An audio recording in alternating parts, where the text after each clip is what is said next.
It is game 2 of the 3-game road trip set in the heart of Virginia, the beautiful state full of the Blue Ridge Mountains, and that's where we're right near here, a section of it at Liberty University in Lynchburg, Virginia. The Temple Owls are taking on the Division II Liberty Flames here after losing 5-2 last night to Virginia Tech.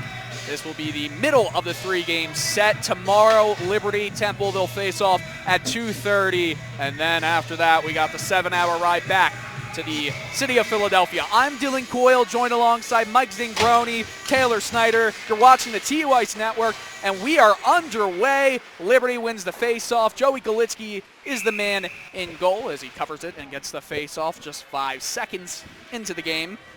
Galitsky getting the start tonight after coming in for relief of Stephen Glick after 4 goals were given up by the Glickster early in the second period.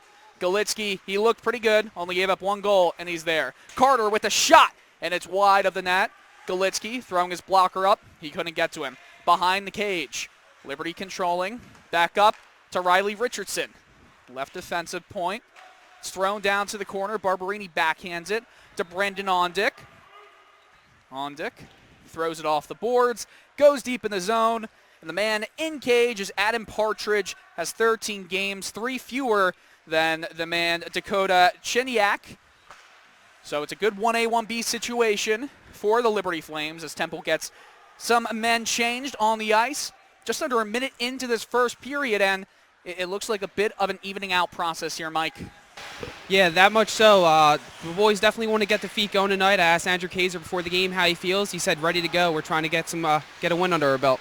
Sean Fowler spun around in his own corner to the left of Galitsky. Gets back up, pokes it off the boards. Flames push it back in below the goal line. The other way, it's thrown by Gannay behind Michael Irie. Puck goes down into Liberty ice, and the goaltender will have to play it. He rolls it around, but Fowler's there, and Giazza has it. Gets it up to Gannay, right point. Rister hits a body in front. Liberty will play it off the boards, but Giazza at the half wall keeps it in, comes back again, keeps it in again, and it's Fowler reaching for it. He throws the puck to the opposite corner. Some nice forechecking from the Owls here. Minute 40 seconds in to this first period here at the Lehigh Ice Center in Liberty University's campus. McFarland, left circle, carries it into Temple Ice, throws it up to the right circle, the trailer, the shot. Left pad save, Galitsky. To the right of him, throwing it back up to Partridge at the left point. Across to his D partner at the right side. It's blocked before it gets on net, and Michael Irie controls it, pushes it back past Crilly, and he'll just watch as, again, Owls get some men on the ice. Ian Bowles, Alex Barberini, the 2 defensemen here. They'll have to face Wagner as he goes below the goal, throws it out to the slot. Shot saved by Galitsky. He'll cover it up. 2 minutes, 21 seconds into this first. It was good effort from Galitsky right there. He went post to post to try to stop the wraparound attempt. It did not come. Puck comes in the slot, but he does a great job finding a puck through feet, getting in front of it, eating up right in the chest. Face off won by Liberty. Shot by Partridge. And it's again covered by Galitsky, who is a sharp netminder. Joey Galitsky, we were talking a bit on the broadcast about how he understands the quirks that he has and that he has to sometimes work on the positioning of his glove, but he's very determined, and it's only going to get better with age. He's a freshman. Partridge passes it down the left circle. Left half boards. It's Partridge again, getting it over to the right point. Crilly, the shot, deflects, rises wide of the cage. LeBombard scored twice last night. The only 2 goals for Temple against Virginia Tech. Throws it off the boards into Liberty Ice, and they'll clear it. Icing's going to be called against the Flames here as Barberini comes back to touch it up 3 minutes into this first period. And it's, again, it doesn't look like the start that Temple had against Virginia Tech last night. It was a little lethargic. You know, you get off that 7-hour, 8-hour bus trip, and your muscles haven't been moving at all throughout the entirety of it. Yeah, you can definitely tell the boys are a little bit more coordinated today, not, coming off of 7-hour bus trip. So the start's been a little bit better, but the thing is, the Virginia Tech game wasn't an awful start. They just couldn't keep it up for the whole 60 minutes. We'll see here. Puck finds its way to Smedley, bouncing at the trolley tracks. Taylor Snyder, we thank you for that. And Charles Giazza brings it down the right wing, whips it in on the netminder, and Partridge will cover it up. First, I think that's the first Temple shot of the game. You know, one thing I really like about thus far in Temple's play, Dylan, it was an easy, simple first possession for them. Matt Gane from the right point put one deep, and that's something that they didn't really have until about 4 or 5 minutes into the last game, as Mike mentioned. It's good for Temple to stay active early on in this game, maybe steal a goal or two. Face off, won by Liberty, but they drop the puck back to the corner. Irie pounces on it. He can't reach it. Flames trying to move it out, and Fowler keeps it in the neutral zone, loses it. 3-on-2 for the Flames. Drops to the trailer, right point shot, and it's saved by the blocker of Golitsky. To the corner again. Fowler will just curl it into the feet of Giazza, who throws it into the skates of Irie. Liberty again, going into the zone with it. J.D. George below the cage, throws it out into the slot. Nobody's home, and Irie will take it. Moving with speed. He's got help, but only from Sean Fowler. Moves past a man, falls down with his stick, and Liberty will again take the puck. Temple has done a good job at containing the Flames. Haven't been giving any defensive opportunities away, but you want to see them controlling the puck more. Again, it's been much better than against Virginia Tech. Yeah, the better thing is, from yesterday, they're just not letting Liberty walk right into the zone like they did Virginia Tech yesterday. So that is the best thing to see so far. Nash enters his own, left wing side, drops it to McFarland. Sharp angle shot, doesn't go. Puck hits off the skate of a Liberty player, hits off the ref, and they're going to call the whistle dead as that was going out of play. A little off topic, guys. Sorry for cutting you off, Taylor, but I do want to mention this. Before the game, Jack Pierce did say, "Hi, Mom." He thought we were live, but he just wanted to say hi to his mother. So if Miss Pierce is listening, I just want to say that. Beautiful. Jack Pierce has been a regular in our hotel room. He has been. This is a fact. He has been. It's been a good time here. Long home run pass. It will not reach the Liberty player, but it does go to Golitsky's stick. Harrison at the left point takes a shot, rebound. Golitsky snatches on top of it, gets the whistle. 4.5 into the first period. That's a really strong save there from Joey Golitsky. First in the slot, stayed firm, square to the puck, and threw about 2 or 3 bodies in traffic. That's something you really want to see out of a netminder that Dylan mentioned is young but very promising. Yesterday wasn't Stephen Glick's Joey Golitsky only allowing 1 goal. Let's see if he can carry that momentum into tonight. Face-off won by Liberty, but Nick Van Allen will take it and move up with the Owls. Left point, offsides called, and Andrew Kaiser and Brendan Ondick get collected. Ondick just slides his body all the way to the corner. Ondick also spent some time in our hotel room last night. We had a good old time, and he and I are going to go at it in some FIFA 19 gameplay later tonight. I'm excited for that. I literally cannot wait for that. But you really we got this right now. Him. Yes, I'm rooting. Yeah, I'm rooting for OD. Game, why wouldn't I root for OD? Of course. Ondick gets the puck after the face-off win, feeds it to Gane in the right wing, and Owls move into the zone. Flustered though at the half boards, and Liberty will move it up. Puck is batted with not a high stick. They're on sides. The Flame shoot. And it's wide and enters neutral ice. Yeah, the coaches wanted a high stick there. It was right on the border. Yeah, it was pretty close. Either way you go through it. Matthew Gane getting pestered by 2 Liberty players in the corner. Spun around. Carter can't get it, and it's at the right point. Crilly, he tries to push it down deep. Can't do it. Ondick was pinching. Kaiser gets it. He had to hold up because Ondick was still in the offensive zone, and it's given away to the Flames. Up they go. Dumped in by Aaron Partridge, the 5'9 defenseman. Campbell will throw it behind cage. Bowles follows. And Jack Pierce will come over with Campbell and LeBombard, and the puck rolls to the left of Golitsky. Ondick now curling, holding it, playing very patiently with the puck. He uses his body so well. It's something that you don't really get taught that. You just build up some lower body strength, and then the patience. It comes with the intelligence of your hockey style. Puck in Liberty zone. McDougal pinches at it, and they force it out to neutral ice. Ian Bowles pinches, throws it off the boards. Jack Pierce will play it. It's to Brandon LeBombard, looking for some more. Left wing shot. Oh, it went off the crossbar. That would have been a way to start this game out. The other way, Liberty, left wing side. Sorensen loses it. Picked up by the Flames, mid-slot. It's not able to be finished, and the puck is thrown all the way back into Liberty ice. Wouldn't you say? That would have been beautiful. Yeah, it would have. LeBombard trying to copycat his first goal from yesterday, going short side blocker, bar down, and he was really close. Sorensen, a shot that flies all the way up, off the dashers, and into the Flames zone again. Something underrated I want to point out on last Liberty chance, Ian Bowles with almost a goal-saving poke check. very big so far early in the first period. Bowles known for his defensive capabilities more than his offensive capabilities. Still looking for that first collegiate goal. It's going to happen tonight, obviously. Charles Giazza behind cage will fish it out to McDougal, who has to come together pretty up high with Partridge, but, or excuse me, that's Bryce Harrison. Looks like he's okay. Smedley will take it. There's a stick in the defensive zone. Mike, watch out there. That puck rises off that stick, and it's like a little journey to you. Oh yeah, definitely a little headhunting, but I'm good in here, sort of my little coop section. It's a little something to adjust to, but I like it. Yeah, it's very nice. You are Pierre McGuire, but you know. I wish I had my glove hand. I wish I had my trapper. Gotcha, Wish I had my gotcha. trapper. 5-0 in a floor hockey first game, and we're coming for your Charles and Ben Auerbach. Face-off one, and Liberty will control it. Left wing side, in the circle, falling down to the corner, and still poked ahead.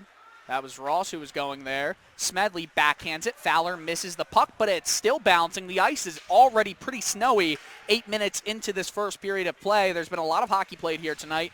New York University against Liberty earlier, 6-2 win for the D1 team of Liberty. Liberty's D1 team, second in the country, and Liberty's D2 team, sixth in the country in Division II. And Temple is playing that D2 team right now.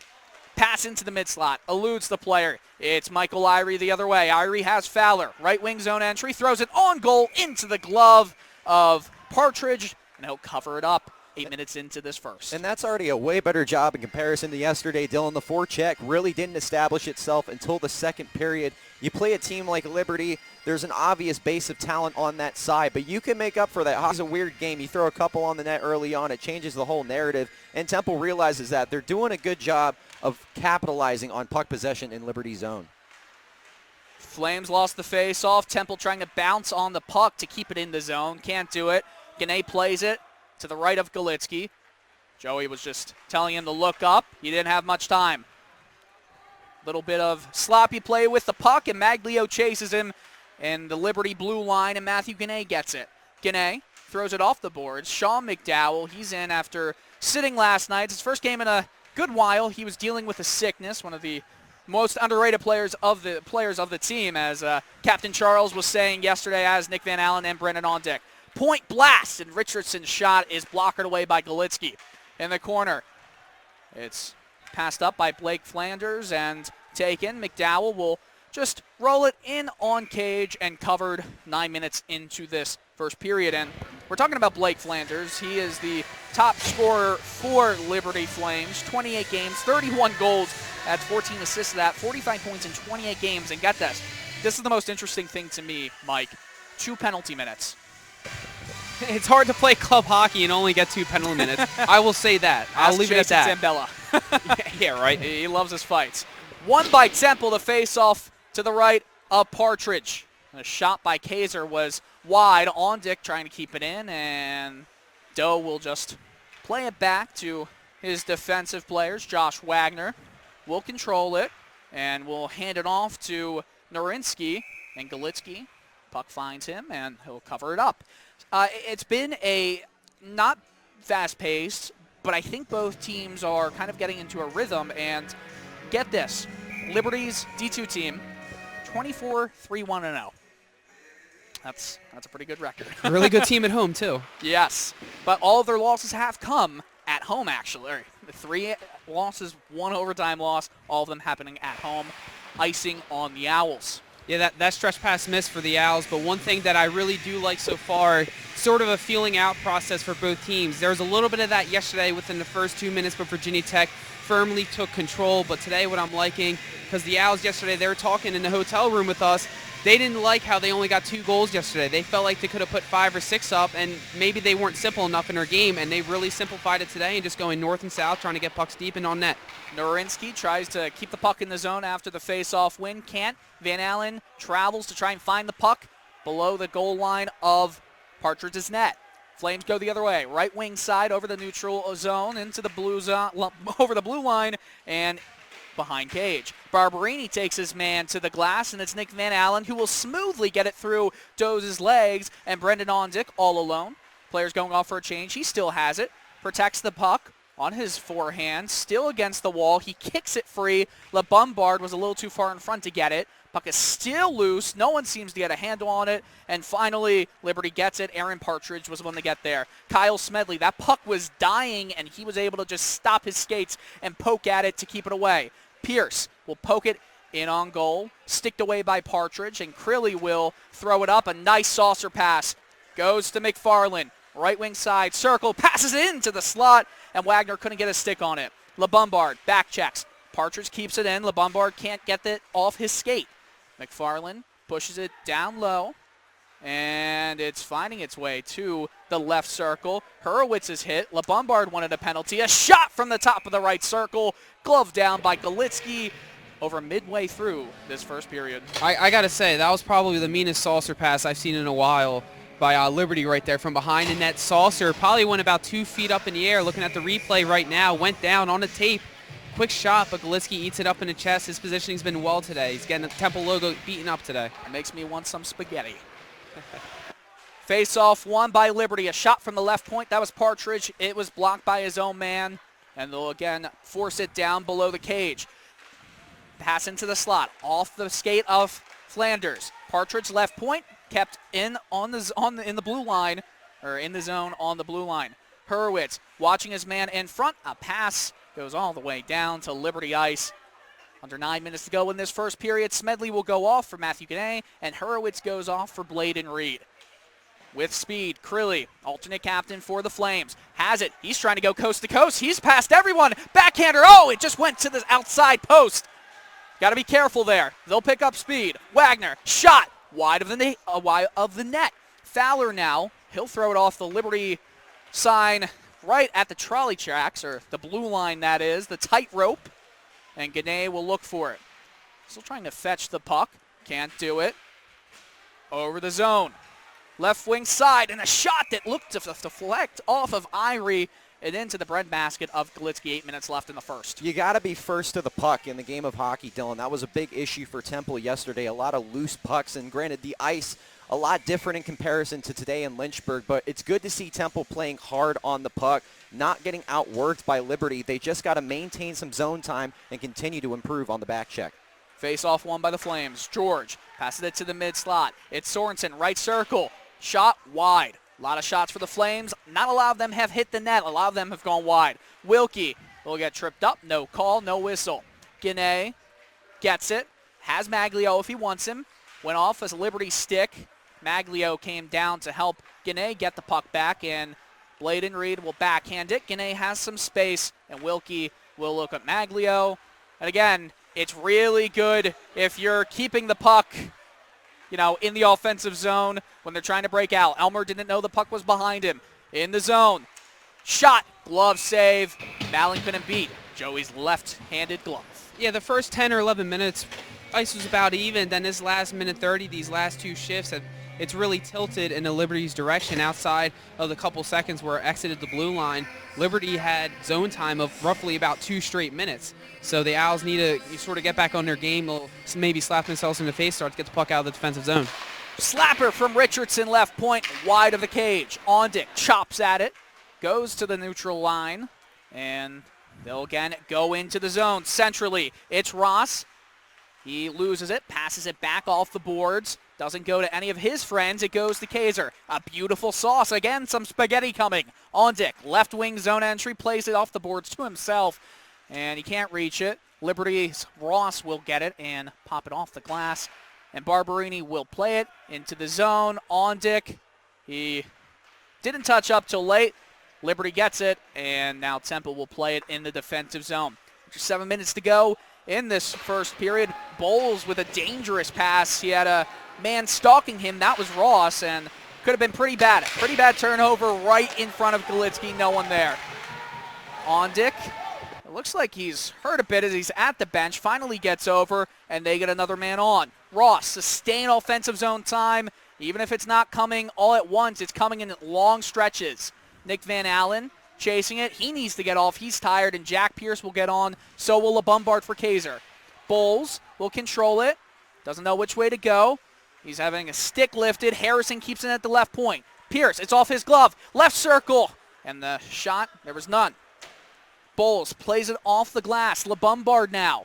He's still poking at it right near the penalty box where, Mike, you were at last night in Virginia Tech. I know you had a fun time doing that. Flanders now, leading goal scorer for the Flames. Controls it. Gets it back. Right circle. All the time in the world. Into the right circle again. And McDougal gets it. They have numbers if they hurry, but the breakout is slow. Jack Pierce, with some moves. Backhands it to LeBombard in the slot, but he wasn't there yet. Puck chopped at off the glass, and Pierce, or somebody's hurt the other side. Left circle. Smedley will play him back. McDougal is hurt. Slowly getting to the bench. Pierce can't go in the zone because it would have been offsides. And he'll finally get off. We'll try to update you with that, Mike, if you can get more info on that. Surprised, actually, as icing is called on Liberty, that there was nothing called. Nothing called necessarily for a whistle of sorts. Yeah, I think McDougal seems fine. He said a lot of explicitives coming to the bench, so usually that means you're fine. You're just not happy someone's trying to shaft their stick at you. Yes, and that also means that you have broken the Liberty Honor Code. Expletives in hockey. That does not exist. There's a couple holding hands behind me. Yeah, expletives in hockey. It's like PB&J, Dylan. Smedley wins, or Temple wins the face-off. Smedley plays it off the glass. Fowler, left half boards. Sends it down deeper into the slot off the skate of Giazza. He reaches it off the right half boards. It's Hurwitz. Wrister, it's wide. I think he was looking for a deflection. Puck again bounces off the yellow lining on the boards. I feel like there's a lot of snow buildup. It's bouncing onto the dashers. It's happened quite a few times in this game so far. Hurwitz will get the spiraling puck and play it off the boards. Giazza couldn't reach it. Michael Irie is chasing it. Crilly gets there first, backhands it to Partridge, who is behind a relative of his, and Adam and Aaron. Adam is the goaltender. Aaron is the skater. Sending it back up is Timothy Doe. It's Partridge now. Left circle, Dipsy-Doo. Giazza blocks the shot. Hurwitz now gets it and will lift it all the way down into Liberty ice. Icing on the Owls. Now. yeah, right now. There you go. Yeah. I just want to say two things. I just want to mark the time. 4:17 was the first, or 6:17 left in the first. That was the first time I heard any trash talk between the two benches. So I do want to mark that. Heated up in his last couple minutes, just how a hockey game would. Also, that last possession, as you saw, Temple got a good chance getting the puck in the slot. Couldn't get on Charles Giazza's skate, but doing good like they did yesterday, going from behind the net to front of it. Dylan, I really wanted to build off that point about the ice building up. It seems to be quite an avalanche along the board, specifically right close to Mike. And the ice does look a little bit rougher. I know we're about elapsed here in the first period, but it's been a bit bumpy. Yeah, it's the fourth period of Liberty hockey play today. Like we said earlier, New York University played the Flames Division I team, and Liberty won that 6-2. Liberty's hockey program is ridiculous. They're a Division I club team. They've got the most, even throughout Division 2 and 3. Dylan, I have to agree because I'm standing between the benches right now. Not only do they have a spot for me, but they also have a scoreboard which they conveniently have their logo underneath. I mean, it's big bucks here. Lovely. Face-off won by the Owls. Elmer with the backhander, and it's blockered away by Partridge with 3:51 remaining in the first period. It's been fast. That caught Partridge a little bit off guard, but good job by him getting in position and getting high in his crease, making himself big. So there's a big target where the puck really can't go by him, and I think there's going to be a Liberty penalty. This would be someone big in the box for the Flames. And this would be big right now because we're talking about a Temple team that has not been able to maintain a lot of zone time in this game. A majority of their shots are coming off fast break opportunities. It would be important to get a cycle going here. Draft horse power play for the Owls. They have a 17.5% record. Giazza from the deep slot shot, score! It's Nick Van Allen. It deflects home, and the Owls have the lead. Giazza looks to be celebrating. It hit a stick. It doesn't matter. 1-0. Nick Van Allen, that's his 13th goal on the season. He'll move up to 28 points, staring right up at Brendan Ondick. And what can you say about VA, man? When he brings it, he really does bring it. An impact guy on and off the ice, and that's important. There is no way to understate that. Temple, no offensive time in this period to be up 1-0 right now. So crucial. That goal is going to go to Charles Giazza. Nick Van Allen was pointing at the captain after the goal. The puck actually went off Bryce Harrison, the Liberty defender's stick. Liberty go. scores. Oh, man. Wow. Galitsky caught off guard. That puck slid right under his pads, And, I mean, that's 5 seconds after Giazza's goal. If that at all, Dylan. If that. And it's tough, too, because Temple finally gets a break going their way yesterday. Really not too many breaks going their way. And for that to get them right back at them here, 3:36 to go in the first. Just a really, really tough break for Temple. You can't blame Galitzki, though. He's been as crisp as apples tonight. Luke McFarland, he after the face-off in the right wing zone, he got the puck and he moved with speed and pace and determination. And, well, it's 1-1. That was quick. Virginia Tech tied it, or not tied it, but equalized Temple's tally around a minute after LeBombard scored the first goal. Nash enters the zone, goes into the crease from the left side. All of a sudden, it's 0-0 again. 3 minutes in the first. Harrison, left point. A wrister, it goes wide. Galitzki, slow to get up. Norinsky, his shot, glove down. The rebound comes up. Oh, Joey Galitzki, larceny. Unbelievable save by Joey Galitzki. We talk about a kid here who had to fill in yesterday, comes in today, gets the start, and if you don't count that one goal that happened under a minute ago, I'm talking a perfect game from Joey Galitzki. He's been absolutely square to every puck, and to splash leather there, I mean, he's just showing off right now. Yeah, after that goal, a lot of Owls players, they went up to Galitzki, give him a tap on the pads, talking to him in his ear hole, telling him to, you're good. We got you in front of you. Yeah, Galitzki, he definitely says he gets him into his head a good bit, and that saves is a big one. Puck goes past him, and Liberty will control it. No one there in the slot. Irie passed to Fowler. It eludes him. He has to chase it. Nash is looking at him. Fowler attempting to move it out, and he's pickpocketed. Flanders now losing control of the puck. Fowler wants it right back, and a backhander again through the wickets of Galitzki. And it's 2-1, 2.5 minutes remaining in the first period. How quick things can change. You know, Dylan, it's always cool when your goaltender can bail you out, but you should never count on that in hockey. You got to play on the back check, and Temple simply did not do that. We're talking 2 or 3 defenders straight down the freeway, right through 5-hole to Joey Galitzki. That's just poor defensive play by Temple there. And it's tough, too, because this past 5 minutes have actually been quite good for the Owls. Yeah, the name of the game yesterday was loose pucks and who won them. Yesterday, Virginia Tech won the loose puck battle. They won the game 5-2, and so far, these 2 goals, Liberty's just gotten to the loose pucks and just relentless in their drive to the net. 2-1. Liberty Flames lead it. Owls, they had the lead for less than 5 seconds. Andrew Kaiser now, 2-on-2. He's got speed and determination and drives to the corner. Puck in below cage. He throws it out in front. It's almost on Van Allen's stick. Ondick reaches at it. Wagner will get it in the half boards. Kaiser chases it, and Hurwitz will just bat it into Liberty ice. He has to come back, though. It's taken away. Crilly now. 2. Welcome back. Period number 2 between the Liberty Flames and Temple Owls on the TU Ice Network. Had some technical problems at the end of the first period. It's all fixed now, and you should be getting a smooth and clear stream. Flames got 2 goals late in the period to counter the Temple Owls' first goal that put them in front. And a face-off is won. We're underway. Dylan Coyle, Mike Zingroni, Taylor Snyder on the call, and Jonathan Burke, the man behind the camera, who brings you the beautiful action. Speaking about beautiful, Ian Bowles will swing the puck back up to the right point. A shot down low. Galitzki led up 2 goals between the 5 holes, so look to have goals pucks being sent in on him low, and icing is waved and blown on the Owls. And Irie was trying to catch up to him 25 seconds into this period. Like I was saying, Mike, you're going to have to, if you're Galitzki, you're going to have to adjust yourself because you're probably going to get a lot of pucks being thrown in on cage down on the ice. Yeah, I know for us, I'm not sure about the players, but the first intermission felt a little long, so that could be a good or a very bad thing for Galitzki, but hopefully it can be a good thing, sort of just settle down, take a few deep breaths, and just get ready to play some hockey. All you can do, get pucks deep, get pucks to the net, and, well, not if you're a goalie. Anyway, the point still stands. Flames control it. Deep slot, taken away. It's Michael Irie. Owls going from right to left now.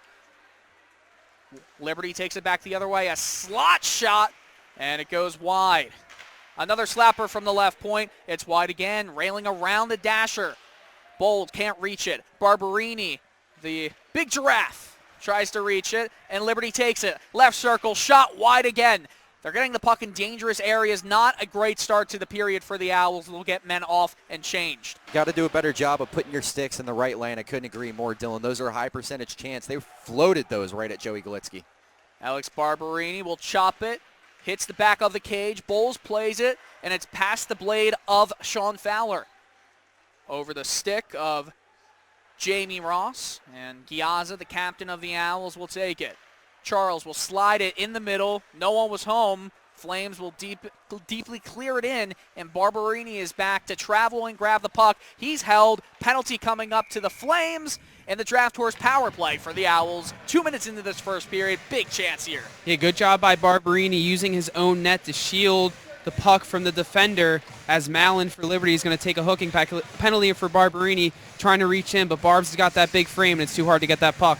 Well, we can't really talk about the power play in this game so far, except, they got one shot and it went in. We had no, cyclic game going on at all, but we might see it. Ian Bowles had something to say to Mike Zincroni on the bench. Doesn't matter. Giazza, deep slot, shot, blocked by Campbell. Giazza lost an edge. Puck rolls to neutral ice, but Charles will take it, stick handle it, offsides. Van Allen wasn't back. Were you saying something to me, Dylan? I'm sorry. Yes. Bowles, what was Bowles saying to you? Oh, no. Bowles told me you got your own booth, and I told him, I was like, yeah, I feel nice, big, and confident here. Make sure he knows that I'm the only one that took the over on him scoring a goal, okay? All right, I'll tell him that. Next stoppage.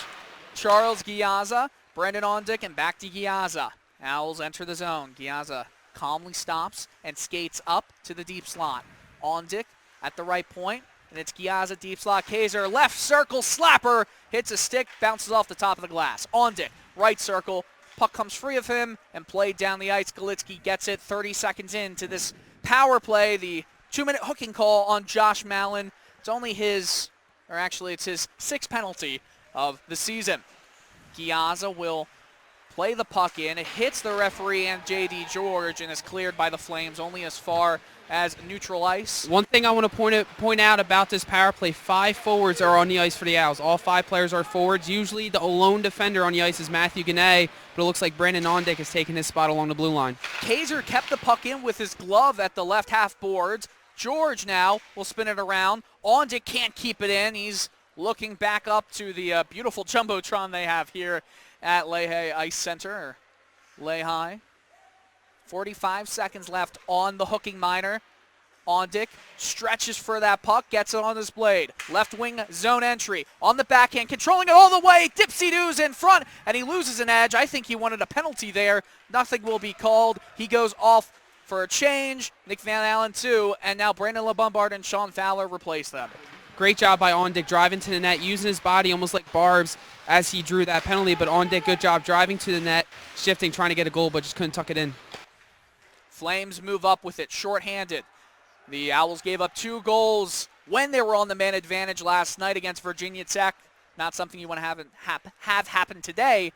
And with 3 seconds left on this power play, with an ending now, I still think that it's going to be a good one. It was a good one. It's a good look. Giazza, left circle or right circle shot. Player down. Gannett hurt. Whistle blown. Aaron Crossan is mad. He bangs a stick. Gannett is still on his right knee. Barberini comes across with him. Charles Giazza as well. Mike, what do you see down there?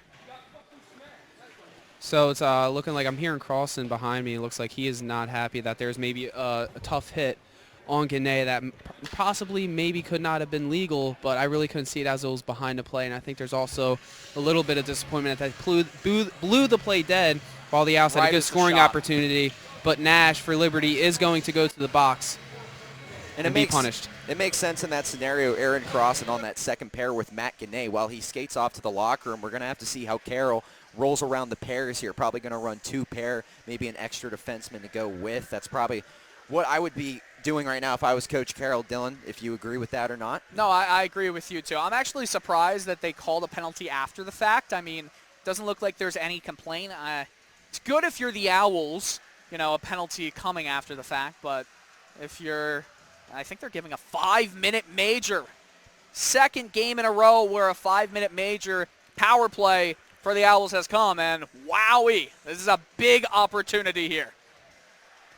One thing I wanted to point out, Dylan, active tonight for the Owls, number 19, Logan Hurwitz, who was voted best-looking guy on the team, an accounting major, is the extra defenseman for tonight's game, not scratched. You would have to think maybe Bowles or Bladen Reed would move up to that second pair, and Hurwitz would take that spot down low. So the Owls have 5 forwards on for this power play again, and Coach Carroll quote, actually I can't fully quote because there was a curse word in there, but he said, pretend like it's ended the game and bury as many as you can.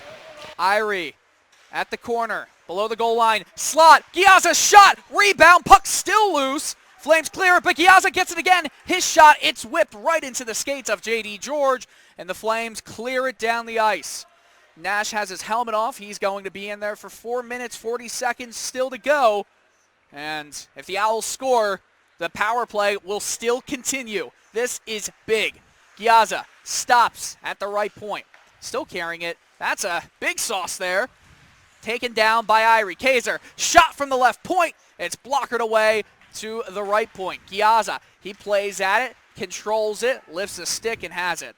Crossing with Ondick. He still controls it. Slot again. Shot. Glove save by Partridge. I'm telling you, if that thing had an extra inch to the west coast, that's top left corner for Charles Giazza. Almost had his second dose of the game. Just a better glove save by the netminder for the Liberty Flames. And you got to give credit where it's due to Adam Partridge on this team, stepping up 9-3-0 on the year. He's played through 13 games. He's been solid. He's keeping Liberty in this hockey game. Loving the captain's aggressiveness on the power play. He got the first goal of the game on the power play. In this power play, he's trying to get in the slot, get as many shots off as he can. The 5-man forward unit of this power play. Giazza, slapper by Kaiser. Rebound comes down, put into the blue paint. No one can get it. It comes back up to Giazza. Deep slot, holds it. Has a man watching him, and he lost control of the puck. And he has to swing it back to Kaiser. They'll quickly get back in the zone. This has been a wonderful power play. Ondick, right circle, shot. And it's blocker down and glove by Partridge. And I'll tell you what, Partridge took up so much space. He came out of the blue paint so far. They don't seem too phased in this period, Dylan. Confidence is the key of the game, and even though Charles let that one slip out of his own zone, right back on their own forecheck, no one lost their cool. A great right circle shot there from Brendan Ondick, who we know can bury it, and very fast for the Temple Owls. Could have had a tie game. Second unit out here, and this unit has 2 defensemen in Smedley and Barberini. Sean Fowler, Brendan LeBombard, and Bladen Reed are the rest. Barberini, left circle. Down deep, Fowler playing some catch with him. And it's Smedley. Almost lost control. Gets it back to the Giraffe and Barberini. Cross ice. It's Reed. Plays it off the boards. Puck bounces off the stick of Crilly, and it's Fowler. Below cage, in the office. Working with it. Being watched by Crilly. He sends it back up to the point. Reed, a wrister, deflects and goes wide. Barberini now, spinning back. 3 minutes left on the power play, 14 in a period. A sauce up to Reed, hard to control. He does get it, though. Crilly is pushing it out of the zone, but Bladen Reed says no. Sustained offensive zone time for this second unit. You got to think that once this puck comes out of the zone right now, the top unit for the Owls will be coming on the ice, and I'm not sure that's happening. Charles Giazza is watching it, and that top unit was really successful in the time they had the puck. One player out there for the Owls, number 44, Brandon LeBombard, 2 goals yesterday. And one thing I've noticed from him in this game, took a little bit to get his feet under him in the first period. Let's see if that can change, because 1 or 2 extra guys stepping up can change the entire narrative for this team. Giazza back on the ice. Smedley came off for him. Partridge will clear it down. That's one way of helping yourself. Golitsky will come out of net to play it. Hasn't really seen much action in the second period, but he looks a lot more confident in the net. You can kind of tell with the body language of a goaltender, and it's better for him right now. Brendan Ondick, 2 minutes left in the major power play. No goals for the Owls. Irie dumps it in. Stop behind the net. Riley Richardson will clear it past Ondick. Pat Carroll holds his hand that's curled into a C position right over his mouth. You can only tell the nervousness from that. Ondick. Over the red line, throws it in, rolls around. Irie, Kaiser stops it. Finally gets some cycling going. Irie, puck gets caught up in the ref skates, and Kaiser will get it. Sends it back up to Giazza, left point. Ondick, top of the right circle. Giazza, deep slot, shot into the skates of McFarland. Ondick gets it to his forehand, throws it below cage. Van Allen can't reach it. Irie in his skates. And No one can seem to get a handle on him. J.D. George taking on two Owls. Van Allen comes loose with it. Ondick now. No one's in the slot. Irie gets free in the slot. It comes out. Van Allen gets it. 5-on-3. The Owls, 54 seconds as another penalty to the Flames comes, and you have to convert this one. Yep, you have to. You're going to have extended 5-on-3 time. But as you said, Dylan, no one's in the slot. It was mainly because J.D. George was just trying to mess with Michael Irie, getting his head a little bit of hold his stick behind the play, but Irie does a good job staying with the puck, going into the slot, trying to find the open area. J.D. George was behind him in bad positioning, so to save a goal, he cross-checked him in the spine. Timeout has been called, I think, by the Owls. Mike, what are you hearing down there? This is Not too much right now. I'm trying to see what I can get. Mike's going to let us know. He's closest to it, but I think this is a fantastic idea, Dylan. Usually you save your timeouts for late in games, but this is a golden chance. Still 54 remaining on the first, a full 2 on the second. Well, actually, and it's huge. And it's huge. And, I mean, it's a one-goal game here, 12:03 in the second. You're heading into a game, you're playing the 6th best Division II team in the country. It speaks for itself. For Temple to be close in this game, there's just a bit more character in their play today. Yeah, I completely agree with you on that one. I think right here, by the way, if this unit remains, I really like what I've seen out of Ondick and Gyaza today, the two leaders on this hockey team. I really like Ondick in that right circle spot. Look for him to maybe set something up over there. What's up? Mike's having dinner with the coaches tonight. He's already making dinner plans. Was that Ian Bowles again? Yeah, that is Ian Bowles. Me and him are chatting it up here. But I want to talk to you what was going on the Owls bench during that timeout. It was mainly players talking and in between themselves, maybe a little strategy. Then Coach Carroll comes in. He's like, one pass, hard shot. Doesn't need to be a one-timer, but pass it quick, shoot it quick. Let's get some movement on this power play. You have the feeling this could be a making of a huge two-game set between the Owls and the Flames. Ondick, right point, 40 seconds left in the 5-on-3. Gyaza now, mid-slot, shot, blocked. Kaiser has it, puck bouncing, and he throws it back up to Gyaza. A little far in front of him, but he gets it. Kaiser, slapper, Gyaza, glove, save, Partridge. That's the third, fantastic glove save tonight from Adam Partridge on this team. And as you mentioned, Dylan, Temple has done a better job of cycling in this period, but you got to beat the goalie in the game of hockey, and Adam Partridge has held his ground. That's another great shot, high slot from Charles Gyaza. Cleanly won by the Owls. Ondick, right circle, looking to shoot, gives it to Gyaza, mid-slot. Didn't get a handle on it. Kaiser gets it. Slapper, Gyaza, pad save. Van Allen chases. McFarland holds it, can clear it, can't do it, and the puck rolls in on the crease, and whistle blown. That was a weird one. Oh, and the puck is behind him and over the red line, but the whistle was blown. I don't think it was in, but yeah, it wasn't in. The whistle was blown. I didn't see what Al was coming out. I want to say Michael Irie, but came in, poked at it, and that jarred it loose and slid under the pad, but that was after the whistle, in fact, with 11 seconds left on the 5-on-3 power play. You got to score once. Gyaza, deep slot. The quarterback. Shot, stick save. Irie now protects the puck. First power play ending. Gyaza again, deep slot, shot, skate save, and a breakaway. It's Nash all alone in on Galitsky. Goes in.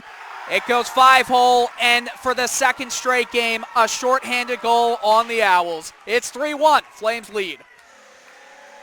And the Owls bench is frustrated. Almost as frustrating you can get. Brandon Ondick slapping his stick, and he just broke it on the bench. Or no, that was Michael Irie who just broke his stick on the bench. He's not happy.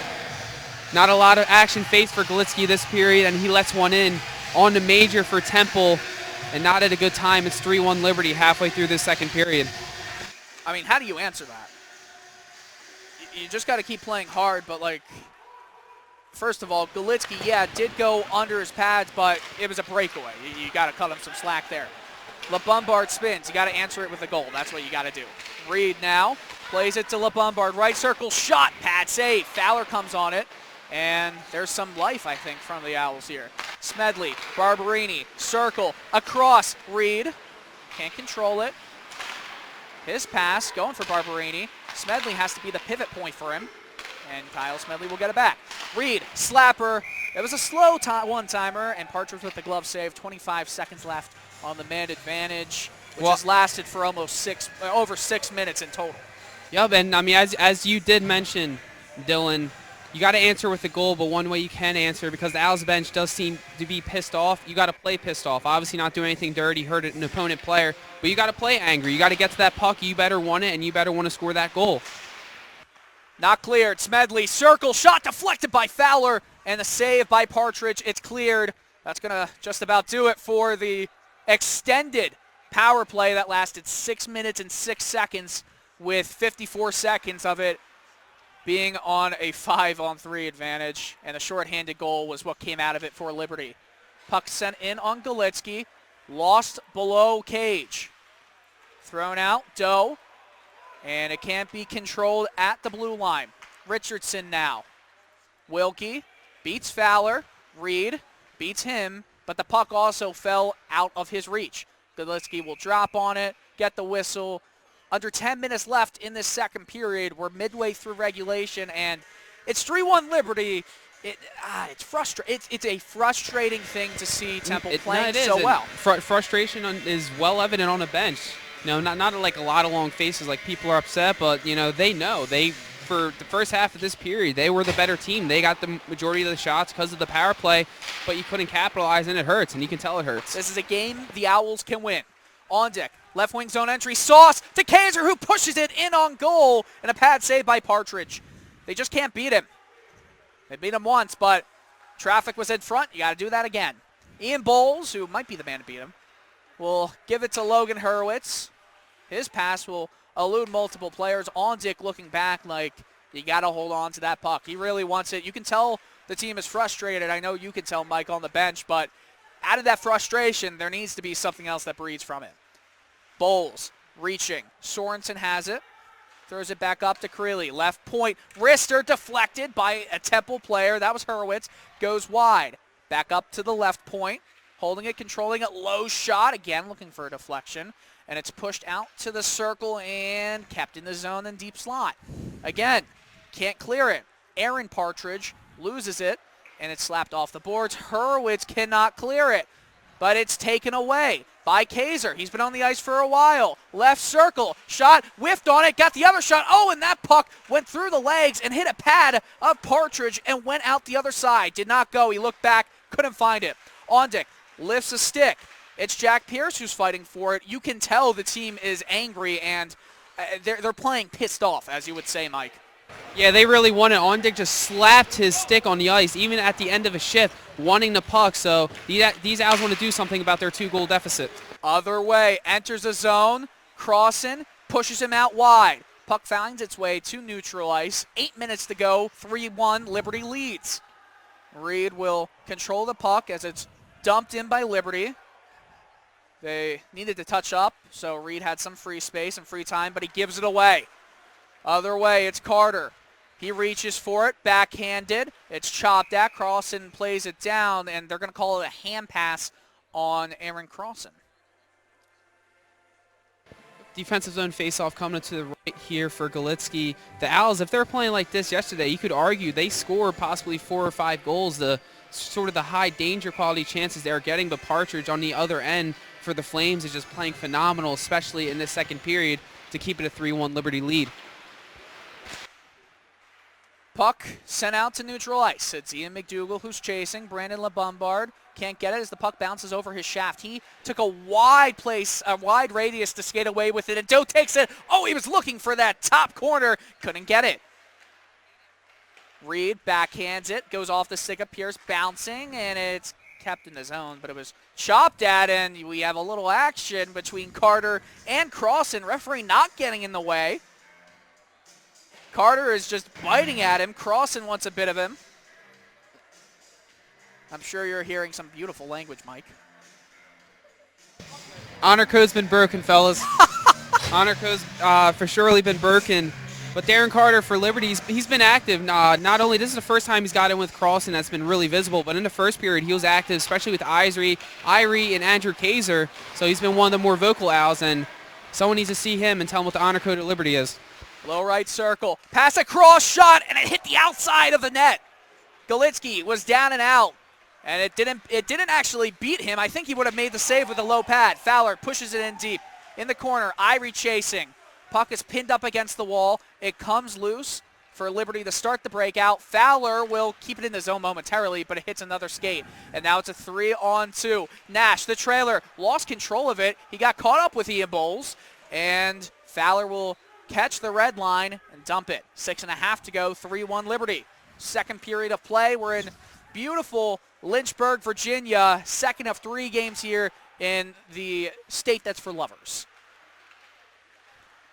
Barberini will backhand it, but it goes right up to the right point, and a shot that goes well wide. That's frustrating. You can't just throw it off the boards blindly. You got to have your head up looking where your teammates are. And there's been a decent amount of that this period. Well, not only this period, really this whole weekend for the Owls, just trying to blindly get it out, and it can't make its way through. Flames start the breakout. Luke McFarland, puck is sent past him.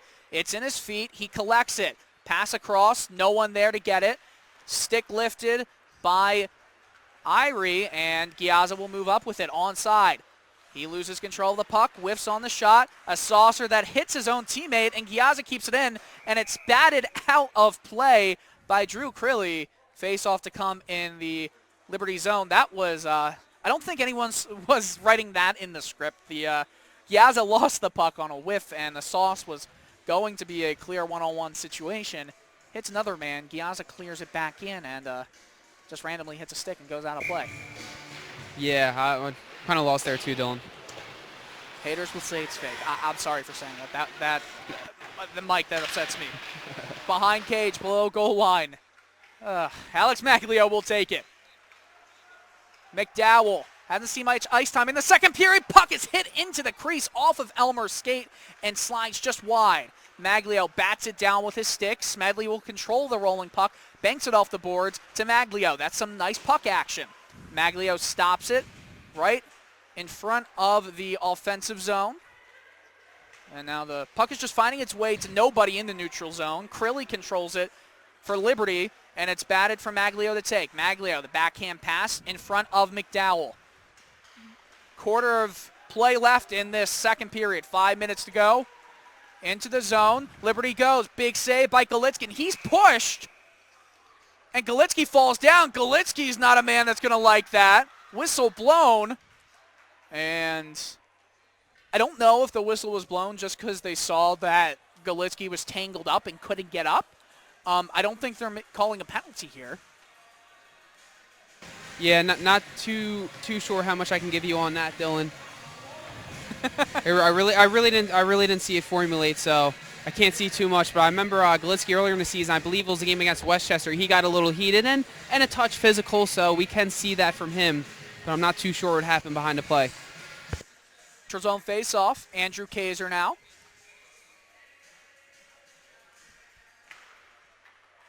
Face-off won by the Flames. 4:40 to go. Kaiser pinching. He steals the puck. Oh, and it just went under his stick. He was fighting with the much bigger Richardson, but it was a good effort from him. Van Allen hits a man to the boards, and he's getting a penalty for that. Richie's penalty kill. Nick Van Allen is going to the box. He doesn't like the call. It was a little borderline, I can't lie, but at the same time, it wasn't complete numbers to the boards. I feel like it's a borderline call. It's a cross-check. A call I can see being made, Mike. Yeah, the Owls bench isn't too happy with that. Said maybe bring a little consistency. I really couldn't see the hit because the boys in the bench were standing in front of me, so cut off my angle from it. But Barbs did tell the ref, you don't even know what the call is. Just make sure it's consistent on both sides. Yeah, I mean, that's really what it is. Borderline at best. Richie's penalty kill, first of the night. Maybe the Owls will find some shorthanded magic of their own.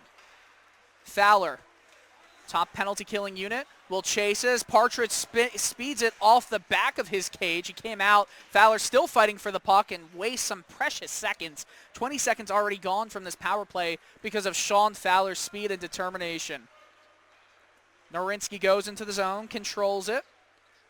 An umbrella formation. That's what Pat Carroll was trying a little bit of on special teams. And a shot from the right circle. It's low, and Galitsky makes the save, and it slides out to neutral ice. And a big hit.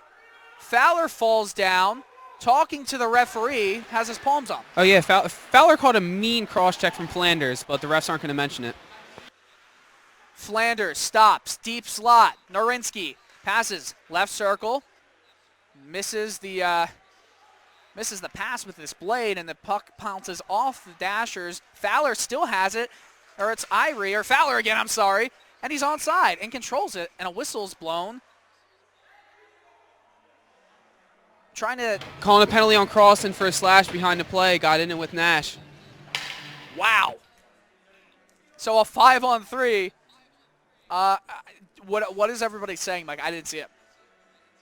No one's saying really anything on the Owls bench, neither the Liberty bench, but it was just a slash on Crossan behind the play. He's shaking his head in the penalty box as I look across the ice, but not too much information I can give you, but nonetheless, a 52-second 5-on-3 for the Flames. Well, I mean, the next goal is big.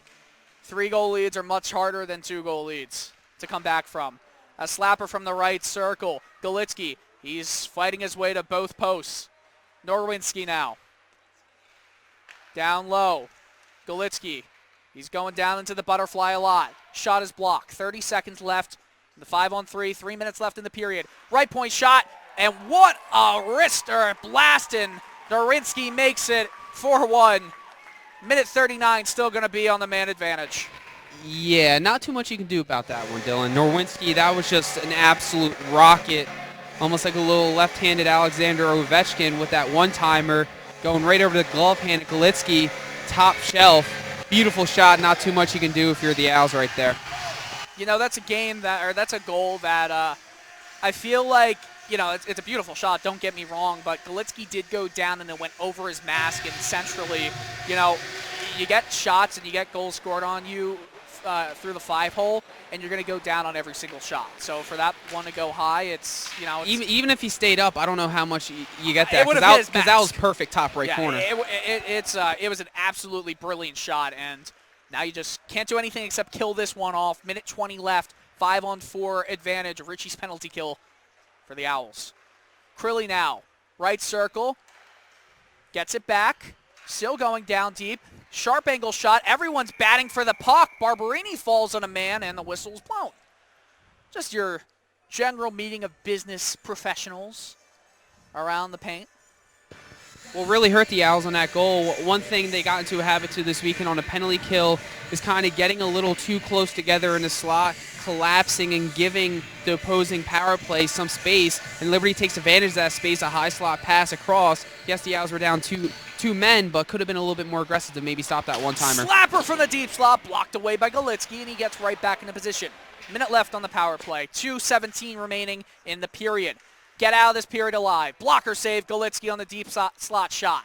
Fowler fighting for it. He is so aggressive on this penalty kill. Still fighting for it. It's Sorensen. This shot, it just whipped right wide. J.D. George having trouble controlling the puck. He finally bashes it out of his stick, and Jack Pierce can't clear it.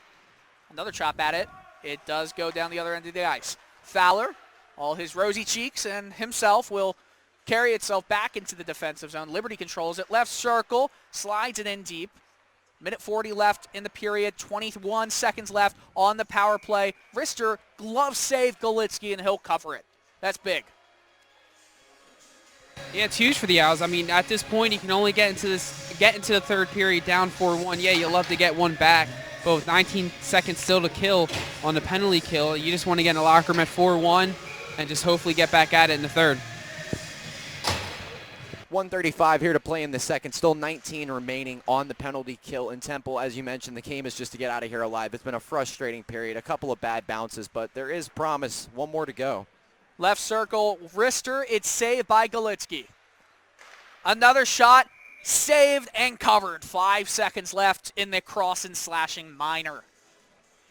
That's big. That's big for Galitsky to start getting into a rhythm of sorts. When you don't see the puck for around 6 minutes, you find yourself really having trouble staying in the game. Yeah, for majority of this period, especially in the first half of the first, he really didn't face too much, so could easily kind of get him out of the game, maybe get him a little zoned out that he's not seeing some shots on net. 1:18 remaining in the second period. 2 seconds left on that power play as a shot ricocheted off a body or stick and went into the netting. Bowles gets it off the face-off win. Crossan's out of the box. 5-on-5 hockey once again. Nick Van Allen will take it. Puck slowing down because of the snow, and he'll just lightly flip it right into the glove of a Liberty player. Flanders takes it. Trapezoid still holding it. Circle goes out, right circle, shot, glove save, Galitsky. He's back in a rhythm. It's good to see. I mean, honestly, for a goalie, you just need to see pucks get fired at you. And that was a nice, simple shot where he could glove it down, so maybe give him a little confidence and the rest of the boys' confidence heading into the third.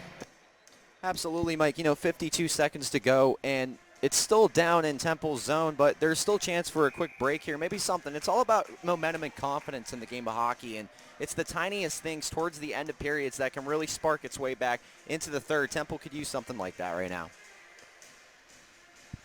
Apologies if anyone is tuning into the broadcast right now, by the way. Scoreboard is having technical difficulties. The score is not 2-1 Liberty. It is now 4-1 Liberty. They have scored 2 goals. We're working on this. I had Jonathan. I was on camera. Jonathan said he fixed it, and apparently he didn't. And all you got to do, thing, man. We're going to teach you right here. Ready? You're in Photoshop. Does it say 4-1 Liberty? In Photoshop? In Photoshop? Does it say 4-1 Liberty? Well, I'm looking right at it. It says 4-1 on the live shot, though. How about so? Here's what you're going to do. We're not going to have a Photoshop lesson during a live broadcast. Point. It's deflected, bounces over the cage. 35 seconds left. Don't worry. If the puck goes down the other end of the ice, that's what we'll have. So right now, all right, Nick Van Allen will chase it in the offensive zone. Timothy Doe getting pestered by Brendan Ondick, and Crilly gets to it. He'll control it. 15 seconds left. Period just about to end, and the Owls and Flames will head to the locker room with a 4-1 scoreline. LeBombard jumps on the bench for just a few moments, or jumps off the bench for a few moments, and Partridge will carry it, flip it. That's the end of 2. 4-1 Liberty leads. It was an interesting period. The Owls missed some chances and really should have capitalized when they had the chance. Mike, it was definitely a period where Galitsky started to get more into a rhythm, I'd say, as it wore on. Yeah, Galitsky did get more into a rhythm, and Dylan, unfortunately, it looks like I might not have anyone for you for this intermission. Everybody just skated away. That's the boys okay. are a little frustrated, but it is good for Galitsky maybe to get back into a little rhythm, see some shots on net. But all in all, the rest of this team needs to find their rhythm as well. The Owls are down 4-1 at the end of the second period here in Lynchburg, Virginia at Leahy Arena. We will be right back in around 18 or so minutes as the second period has ended. 20 minutes left of hockey here on a late night. It's Temple After Dark. We'll be right back here on the TU Ice Network.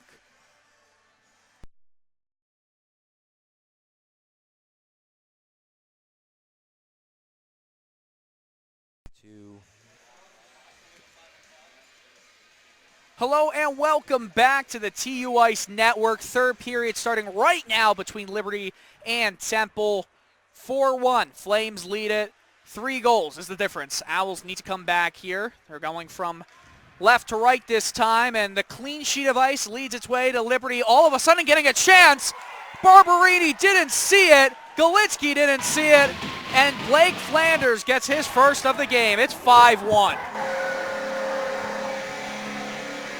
That's just a terrible break there for Temple, Dylan, and not even 20 seconds into the third period. We were just talking off camera. It was a bit frustrating seeing the Owls go on a 5-on-3 and let up 2 goals back-to-back. Now the third, it's not what you want for a goaltender. You want your goalie to be in a rhythm, and that's going to do the exact opposite, disrupt his rhythm by allowing that. So we all play sports. We kind of been in that moment where something's not going your way. All you can do is maybe just sit back, chuckle, and just smile, shake your head. Like sometimes you just can't get the breaks, and that was kind of the mood on the Owls bench right after that strike. Well, let's see how it works, Chief. LeBombard backhands it. It's going to be an icing against the Owls. 30 seconds into this third period of play. 5-1 is the score. I'm Dylan Coyle. I'm joined alongside Mike Zingroni between the benches, Taylor Snyder in the control room, and Jonathan Burke on camera. How you beauties doing? We're doing quite well. You know, down 4 goals here, but I'm loving the scene here. And talking to the security guards love working here too. It's almost like everyone in this building is just extremely happy to be here. We're all having so much fun. Yes, we love each other. LeBombard, left wing zone entry in the circle with speed, backhands it, and it goes wide. Flanders plays it out to Nash with speed, left circle, shot, goes wide to the right of Galitsky, rolls around the dasher, gets hit by a stanchion, and it falls back down. The boards are extremely lively at the Lehigh Ice Center. Shot, blocker, save, goes out of play. Galitsky makes that 1 minute and 4 into this third period. 5-1, Liberty leads it. Yeah, we're only a minute in, and I know we mentioned it was more so in the first period how this ice is pretty snowy, and it's looking pretty snowy just a minute in. There's a little pile up in front of me and in front of both benches. So Sean Fowler's in the penalty box, by the way. It's not a power play, but it is a 10-minute misconduct. Liberty gets it on net, rebound, score. 6-1. And this game is getting out of hand. Absolutely, Dylan, the Richie's penalty kill, and I'm about to get the graphic up here. There's actually no penalty kill right now. Fowler's just in the box for the 10-minute major. Wow. Took my eye off the ball there. That is... And I we're talking to Sean Fowler a couple days ago. His passion, a lot of his teammates say it exceeds most of the team, but it's just tough. You can't take a 10-minute misconduct like that, like you said, Dylan. This is just a bad time. It's a bad time. You're down 5 goals. You need some momentum. You're disrupting your goalie's rhythm. There's still a lot of time to play in this period, and it starts with puck possession. You know, Temple is not putting in that complete game effort, and it reminds me of Virginia Tech, right? The third period, they won that one. They were the better team for a large period of the first and second period, but just couldn't get it done. Maglio behind Cage. Irie wraps it around, puts it on goal, gets his own rebound. Thrown up to the point. It's Bowles. It's batted down. Owls can't keep it in, but Giazza does play it at the tightrope and bats it in. Blade and Reed going off the ice. Bowles, the last D-man back, goes off of Giazza's stick, and Liberty moves into the zone. Off the boards, retrieved by Wagner. He'll spin, looking to retrieve the puck, can't find it. It's back up to the point now, Harrison. Right point. Swung in on goal. Irie with the sliding block. Galitsky slides, covers it up, and Bowles has a conversation with his lovely disciples. You know, Bowles has been having a lot of conversations. Mike, is there anything new we can add to Ian Bowles' future in bench reporting? Future and bench reporting, maybe. He did say he liked Dylan Coyle for taking the over on the Bulls goals, so that Bulls rhymes. goals, Blues Bulls clues. goals, so. Blues clues and Bulls goals. He likes it there, but one thing I do want to mention, it is 6-1, yes, but the Owls would love to get 1 or 2 before this game ends, and first shift of the third period for Andrew Kaiser, Brendan Ondick, and Nick Van Allen. They've been buzzing today, especially Andrew Kaiser and Ondick. He's been wanting the puck a lot this night, so definitely a line to look out for if the Owls were to score this period. The referees and Alex Barberini and Brendan Ondick are looking at a spot in the paint where Galitsky is. I think that there's I'm not sure if it's snow, but I think it's a little divot that has developed. Yeah, a little divot in the ice. They look like they're just filling in with some snow, going it over with a nice little puck and some water. Nothing like a good old trick to get it done. Not at all. Liberty wins the face-off. Right point. It's swung around. Right circle. Carter passing into the slot, just past the outreaching Campbell. Smedley whacks at it with his left hand on the stick, and it's played back. Right point, shot, blocked away by Galitsky. He saw it a bit late, and the puck goes out of play. Yeah, as you mentioned earlier, Dylan, yesterday it wasn't maybe the same story as it was for Temple today, as the Owls for a majority of this game did look like they were the better team, or at least evenly matched with Liberty, but Liberty, they are a very good team, over 20 wins this season, so sometimes if you can't get the breaks, it's not going to go your way. Right circle, back up to the right point. Deep slot, wrister, saved by Galitsky. And this period, which started out furiously fast, has slowed down to snail's pace. 2.5 minutes into it, 6-1. It is quiet as a church in here for some reason, and that is no irony whatsoever. Absolutely not. Irony. That's no Mike irony. This has nothing to do with the fact that Liberty is a Christian school, by the way. No, Absolutely it not. doesn't. It Absolutely doesn't. not. Right circle shot, batted down out of midair by Carter, and it's swung back. Harrison retrieves it. Deep slot, wrister to flex up high. Timothy Doe now trying to do the Svechnikov, not the Michigan anymore, the Svechnikov. And it doesn't work for him. Barberini now whips it to Ondick. who throws it out to Van Allen. He comfortably takes it. Slides it in, bounces off the yellow part of the boards, and it's still bouncing into the blue paint. It's retrieved by the Flames. Bladen Reed plays it right in front of the Flames logo at center ice. Dumps it. Wholesale line change for Temple. 6-1. 3.5 in to this final frame. The first third period of 2 that these two teams will play against each other. Temple, the last time these two teams were in the same division quite a while back, decade and a half or so ago, as a whistle is blown. Al's power play upcoming, tripping on Malin of Liberty. Draft Horse power play. We love that as I stand on my headset. It's a late night. As you get prepared. I stood up. I'm sitting next to our friend Ben Auerbach. He is still out for this weekend. He's smiling. He came in while we were having a lovely conversation. Face-off win left circle. Full 2 minutes here. You score, it becomes a 4-goal game, but it would still be nice to get some more on the score sheet. Michael Irie was forced back to play the puck. Ross is still pestering him. Some good penalty killing by Ross. Irie comes together with the man at the blue line, and it's kept in by Kaiser's kicking foot. Irie, wrist shot left circle, breadbasket cover by Partridge.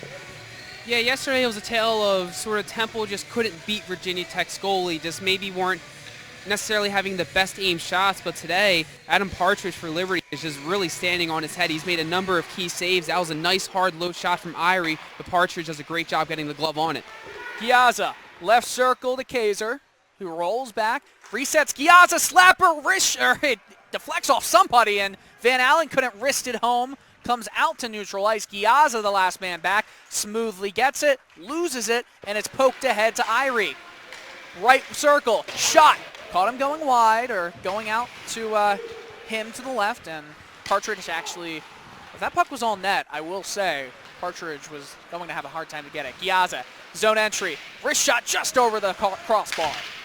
Giazza falls down, and the puck is taken by man with the Liberty Flame logo. It's different from the one that they were wearing. Who is not on the roster. Yes, it's different from the one that they were wearing. Let's just be blunt about this, Dylan. He's not on the roster, so we do not know who he is. Yes. And I'm sitting up here in Mission Control. I got about 100 papers in front of me, everything you could ever ask for as far as statistics, and even I don't know who this guy is.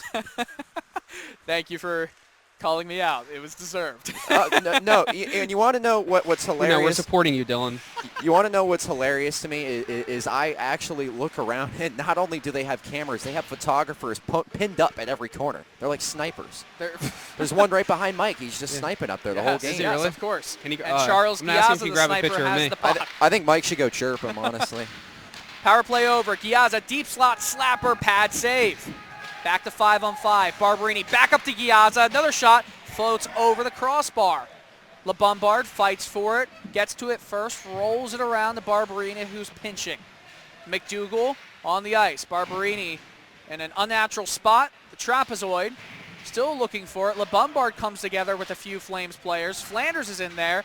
No one can seem to get it, but the goal-scoring legend for this D2 Liberty team, Flanders, gets it. And he's watching Barberini as he has to lift his head up to play it to Reed, and Reed throws it hard off the boards. Flanders takes it. LeBombard didn't see it. Nash now. Circle. Blocker. Shot. And Galitsky covered it. Wasn't sure where he batted that down to. He gets the whistle. 7.5 or 6.5 into this final period. Yeah, he batted down with his blocker, and it was laying under his pads, but he didn't fully know it was there until Ian McDougal came over and told him so. And there's a Liberty forward bearing down, so that could have maybe got a little ugly, and the Flames could have found their 7th goal. But nonetheless, it is 6-1 with 13.5 remaining in tonight's late-night contest.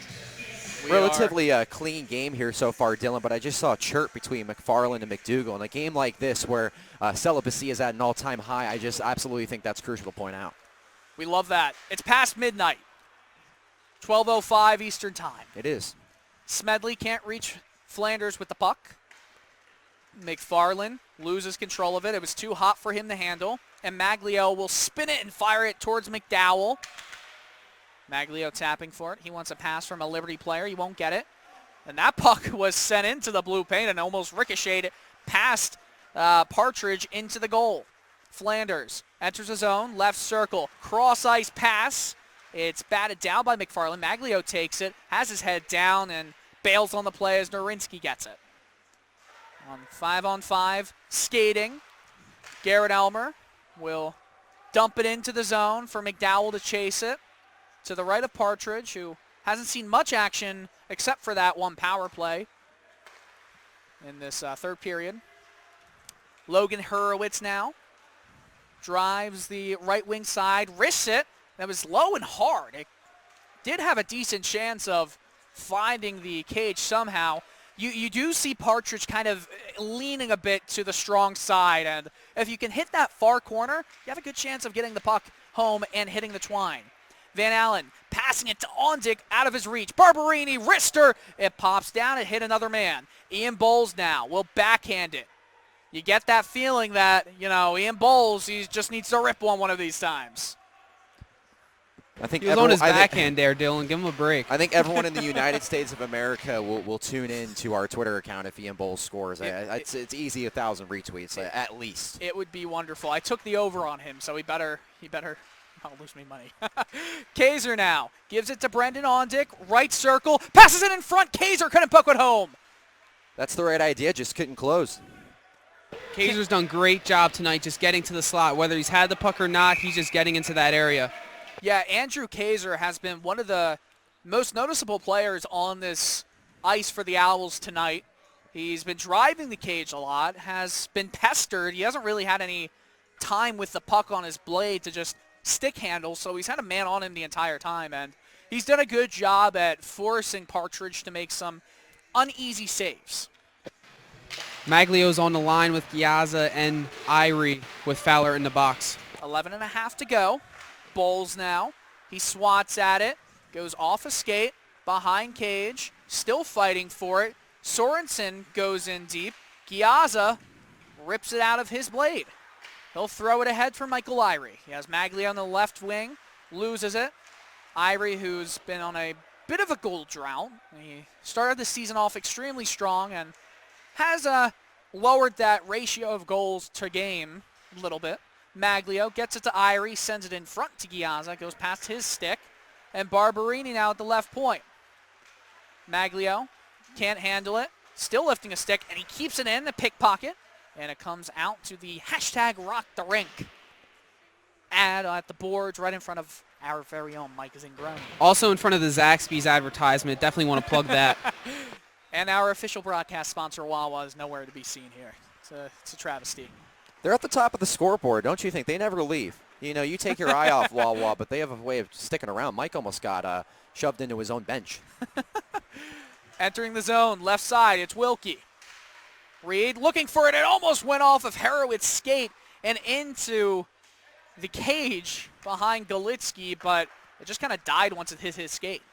Physics, that's what you got there. Reed can't catch up with Ross. Right circle, shot, high and wide. Back up to the left point. It's Partridge who gives it to Ross. Ross will just wrist it and flick it down low. Holds it. It's Partridge again at the left point with Michael Irie watching him every step of the way. Doesn't seem to have confident control of the puck. He doesn't. Charles Giazza takes it. He'll look up. He'll fetch Michael Irie, who finds some speed. Right circle. Will whip it down into the crease, and if that puck gets him in, that might be in. Barberini, right point. Shot well wide. It deflects off the paddle of Partridge, and Liberty will once again move up with it. Crilly, alternate captain. Left wing. Gets pushed aside by Barberini. Tries to swing it back in front, and McDougall's going to get a penalty here for hitting from behind or cross-checking. 9 minutes remaining in the period. McDougall takes the puck, and that's just a bad penalty to take. A cross-check is the call. Ian McDougall having a nice conversation with the referee. I'm sure he can finish his story to the event staff. And the event staff has to be my favorite part of the penalty box area right down here. I know we can't see that too well on our screen. But, I mean, you just got to think all the conversations they've had with opposition. I'd love to get a transcript of things that have been said just in the past 24 hours in that penalty box. Oh, that penalty box is the site of Mike's bench work last night against Virginia Tech. For what it's worth, Fowler is out of the box now. Served his misconduct, so now he will be available for the penalty kill if Coach Carroll decides to use him. That was a scorcher from McFarland. Good save from Galitsky in a 6-1 game. You know, we kind of call this the graveyard hours of the night where, you know, you're mentally exhausted, you're physically exhausted, you're just trying to get it one piece at a time. Time's running out, and that's just another confident save from Joey Galitsky, and that can be infectious. Yeah, the Owls are definitely a tiny bit fatigued. Alex Maglo, he leaned over, told me, he's like, man, I'm got to do a little cardio, run out a little steam. And I told him, well, I guess we got to hit the bike in the hotel gym early tomorrow morning. Well, Nick Van Allen's jacked, so you know he was there like 4 times this morning alone. Can confirm Nick Van Allen loves muscle shirts. Yes. Norinsky, deep slot. His pass handcuffs McFarland, and Barberini will slap it down, or as the PA announcer said, what did he say? Barberini or? He says, I said Barbarni or something like that. Barbarni. Barbarni. Yeah. Something like Bowles. that. I don't know. Oh, These Virginians, they don't really know how to say Italian names. Oh, You know, more so South Virginia. We could basically make our very own children's network with Bowles, Goals, and Barbarni. I feel like if the team was listening in and they heard the nickname Barney, that would be the end of Alex. I think that it would not be Barbs anymore. It would be Barney. Roll call will be different on the bus absolutely. probably tomorrow. Jack Pierce fighting for control of the puck. 50 seconds left in this man advantage for the Flames. It's 8 minutes left in this game. That's 6-1, but honestly, it shouldn't be 6-1. It should be a lot closer. Temple is. Yeah, it feels more so like 4-2, 4-1 type game. Obviously with not Temple in favor, but it feels like it should be closer than 6-1. He breezes past Giazza, will throw it on goal. Doesn't go though, and J.D. George will get it. Left circle, Campbell, slot, shot, Galitsky, blocker, save. 19 seconds left. Crilly, the puck goes past him, and Partridge will come out, and Crilly says, no, I got this. I think a big reason for that feeling why it doesn't feel like 6-1 is when Liberty scored, they scored in quick bunches. Yeah. 2 goals right back to back, so it really doesn't feel like they've actually scored 2 goals when they really have. Campbell spins, backhands it to the point. Penalty over, McDougal on the ice. Wrist shot, score! It's a 5-on-5 goal at even strength, and Galitsky is beat again. It's 7-1. Yeah, and just as that penalty expired, Dylan McDougal thought the Owls would get off with a fast break. Not so fast, though. Joey Galitsky down low, just a tough angle save for him. And we're talking about a goaltender that has allowed 7 goals, but as I mentioned earlier, in the game of hockey, you can't really depend on your goaltender to win games for you. It helps, but Temple's got to do a way better job on the back check. I think that'll be something they'll really try to hone in on tomorrow when they reface this team, rematch. Yeah, Galitsky really couldn't get a clear sight on that puck, and that is Christian Sorensen's first career goal as a Liberty Flame. They saved the puck for him, so I guess I might as well mention that. Louder cheers than usual. Give Ian Bowles a shot to get that first career goal, why don't you? Kaiser at the corner, can't get there. Bowles is out on the ice. That's dangerous when Ian Bowles is out on the ice. It hits different, I think is what the kids say. Bowles charging back there, and he'll grab the puck. He's known around these parts. People do read the Bible. Yeah, that started against the troops, actually. Navy was the one who basically patented that nickname for him. Yes, they called him Jesus. Yep. And I think that they should, I don't know if this is sacrilegious, they should hang a picture of him on campus. It's a 10 out of 10 in my books. Yeah. well, Liberty's not doing a lot to sort of celebrate Jesus today. Oh, absolutely not. No. There's no way. Okay, I got you. Yeah, there we go. We got Profanity. It took him a second. It took a second. 6 Well, not. Brendan Ondick will flip it. It's because they're a Christian school, Dylan. Yes, I know. I get it. And profanity. I get it. So I wanted to point something out. Brendan Ondick came on the Cherry and Ice podcast. Dylan was hosting it. It was phenomenal. I mean, we're talking Charles Giazza was there, Nick Van Allen, all the hits, all the good ones. Brendan Ondick stole the show. I had no idea he was that hilarious, and I'm serious. I mean, just a great guy all around. Lifts the spirits of his teammates around him. Brendan Ondick, number 10. Yeah, when you have the 3 leaders of the team come to you and say, can we do a podcast, you just can't say no. Especially when it's 12:30 a.m. in your hotel room in Lynchburg, Virginia. Yeah, specific. I really want to put specifically emphasis on that one. Alex Maglio now. Maglio, right circle, trying to throw it in on McDowell. Can't do it. And Logan Hurwitz will find it to go through his skates. Kyle Smedley takes it. 7-1, but it really should never have been this score. Just a lot of mistakes, I'd say, from Temple that led to this. And it started with 2-1, Dylan. I mean, it was a one-goal hockey game. It started with 1-0. It's exactly. I mean, and you could pick and choose from both sides, but after that 2-1, when Temple had that advantage and they went up 4-1, for me, that's where a game completely changes, not just in the moment, but for good. I mean, they killed off their own momentum. It's a shorthanded goal. In the sport of hockey, that's the first sin, is giving up a shorthanded goal. And Temple was playing good hockey. I think if they could find that version of themselves tomorrow, we could be seeing a totally different game. The Owls have given up almost, at this point, a dozen shorthanded goals this season. It's definitely been something that they're going to need to work on going into the 2020-21 season. Left wing, it's Flanders. Oh, he dipsy-doos Barberini, shoots from his knees. Pad save by Galitsky. Great skill from Flanders there. Beautiful, Deke. Barberini skating up with it. The big body, all 6'6" of him. Down low, passes into the slot. McDougall with the shot. It's in the crease. No one can get a handle on it, and it pops out to the point for Jack Pierce to one-hand touch it, but it doesn't go. It's Nash. Left circle. Hurwitz can't get him. Shot! Score! Luke McFarland, and they convert the two-point conversion. And frustration is definitely at an all-time high for the Owls. Barberini smacking his stick on the end boards and now right in front of the bench. Hurwitz really didn't get in the right position to play the pass. Galitsky was playing a shot, full in on the shot, but Liberty was able to get the pass. No one was really playing it. Galitsky, all he could do was slide across, dive, and try to save it, but he couldn't. As Liberty goes top shelf, it is 8-1, 3:46 remaining in the final frame. I don't think there has been a game where Temple has lost has given up 8 in this frame all season. I'm not quite sure. I'll have to look back at that, but I think this is the biggest blowout of the Owls. I believe season. the most they gave up was 7 or 6 against Navy or Drexel.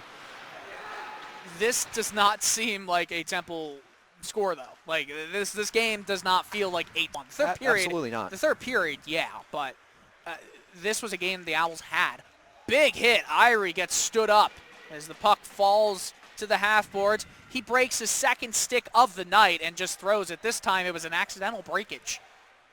I would argue in yesterday's game versus Tech, Dylan, it was really just one great, solid period for the Owls. But tonight, as you've mentioned, it's been all through 3 they've had great moments. It's not been one period had better moments than another. Every period has had great moments. It's just the tiny little mistakes, and Liberty's a really, really good hockey team, and that last goal was evidence of it. You just got to get back on the back check there. And they're doing a great job of blocking absolutely. shots. Charles Giazza coming into the slot, trying to get a wrister off, but Liberty was able to get away with it. 2.5 to go in this game that just needs to end at this point. Ross gets it down low. Wrister from the right circle. It's 9-1. That's just a tough break from Joey Galitsky. Point blank angle. I think he shot it through his 5-hole. Mike may have had a better angle, but I mean, listen, there's 2:28 left in the game. You're down 8 goals. It's normal for the stamina to kick in right here, but those are just back-to-back careless goals from Temple. I mean, plain and simple. And there were careless goals early on in this game, but you can't give those up. And I keep stressing this, but I think tomorrow if Temple could hone in on what they did really well early in that second and limit these high-chance opportunities for Liberty, it can be a close game. Things will have to change quickly here, you got to say, as Ondick is coming together with the no-named player, and both of them are going to go to the box. No-name player wearing number 21. Last name's Toon. Toon. I can give you that one. Like Toontown. Oh, Yep, Toone. Oh, Caleb Tooney. Like Boone, Tooney. but Toon. Oh, yeah, it's Caleb Tooney. You know, according to XFL rules, this is could be a score that happens after one touchdown. So an interesting thing, maybe why we don't know Caleb Tooney better than other Liberty players, this is actually only his 5th game on the year, so second semester acquisition, obviously. Of course. But Ryan he Spanier, sits one of in them. the box right now. I'm sure him and Ondick will get some tea tomorrow. I am sure as well. I'm positive, actually. This Knowing game- Brendan, I guarantee it. This game is 9-1, and I don't know. there just like needs to be something where a game cannot carry after midnight, because I feel like that could maybe be playing a little effect too. We're after midnight. What's the official time check? Yeah, 12:20 on the dot. It is Sunday now, fellas, and there's we're still the game going. at 2:30 p.m. on Sunday. Today. Flanders now left circle, skating around the cage, throwing it to the lower right circle. It was 4-1 at the beginning of the third period. I know it sounds like I'm telling you a fairy tale, but it was. Crilly, slot, right circle. It's Flanders. Rister, wide of the net. 1 minute 40 seconds left. There will be 15 seconds of 5-on-5 time left in the game, but 4-on-4 for the majority of it. You got to, give respect where respect's due. One thing I've noticed about the Liberty Flames tonight is their passing. This has been a category that Temple has tried to improve on, and tonight a little bit better. I'd say a great bit better than yesterday, but it's really all about Liberty and their tape-to-tape passing. It's so smooth, it's so gentle, and every time they get pucks near the net, they finish. Hurwitz gets it after the Owls face-off win. And now Kaiser will move with it. Can't get it to LeBombard, and it's passed into the slot. No one home. Shot hits the outside netting, and a minute and a half to go. Hurwitz skating hard. Flanders can't keep it. He put his body up on the glass. LeBombard still putting a bunch of effort into it. Gets the puck away from him, and Kaiser cannot find it in his feet. Long stretch pass. Puck is bouncing. Reed, defensive beauty there. Still holding the puck, though. It's Peyton Nash, and that puck goes into the penalty box, almost hit the head of the event staff person, and I want that puck. Same. That would have been me yesterday. Yes, I would have kept that puck if I were you. So we got 1:03 left here in the third period, and something one of the things I'm definitely going to keep an eye out for tomorrow, and I'll tell you more about this, Dylan, since you'll be in between the benches tomorrow, is definitely the chirping and maybe the physicality, because it has upped. Especially in this third period with Liberty kind of just laying the law down, scoring 5 goals. They feel like they can do whatever they want, so they're trying to chirp Temple, and the Owls are definitely going to say something back, so now they're getting into it. I'm watching Pat Carroll's facial expressions and his body language, and after Hurwitz threw that into a body of a Liberty player, he just threw his hands up and kept it there like, what are you doing? Arms crossed. He is holding his palm to his face. Kaiser, he can't even score that, but a penalty is coming up. 25 seconds left. It was a beautiful move, and the Owls will get a 4-on-3 bit for 11 seconds before it becomes a 5-on-4. So one more chance to get another tally up on the board. Kaiser, again, though, he's been good. He's been very good for the Owls. Kaiser's definitely been the standout player for the Owls today. I mean, what a move. What a move. It just sometimes you just can't get it. And Adam Partridge, he's been playing great today. He has a 9-3 record for a reason, and he's only the backup. And he's been playing really good today, sprawling out, blocking, and he's a big body, so that was a nice save for him. Giazza to take the face-off, right circle. Liberty wins it, and they'll throw it down the ice. 20 seconds left. Number 20, Joey Galitsky, will play it. Sean Fowler gets it, and will start the trudge up the ice. 10 seconds left, 5-on-4. Fowler's still holding it, trying to do it all himself, and he forces the puck in on goal. He's not going to like that little push, and there they go.